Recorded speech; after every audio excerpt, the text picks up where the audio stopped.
As you can see, it's all been painted, all underneath it's been painted.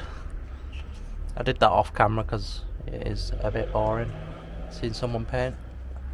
So this is the stuff I used for the underneath. It's for Pox epoxy primer. It's made in Germany. It's really good stuff. It's about £40 for 800ml, which did most of it underneath. It's literally about that much left.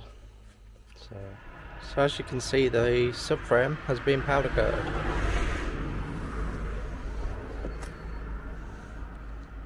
Very shiny. A lot better than what it was. So it's been shot blasted and powder coated and lacquered. So it should last a good couple of years, this. The anti-roll bar has been done in red.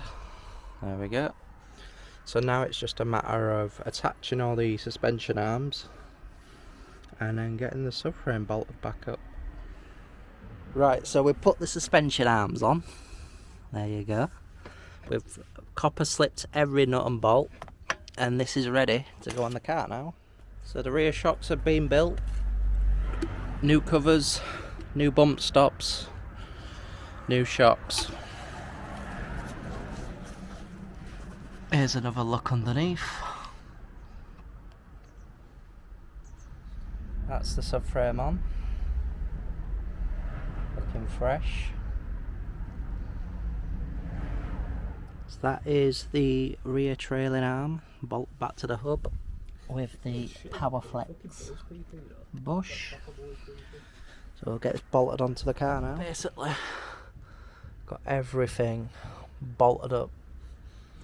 The camber's going to be way off, but it'll have to go for tracking as soon as I can. I'll just won't drive it as much. But everything is back on, polybushed. You can see, really nice.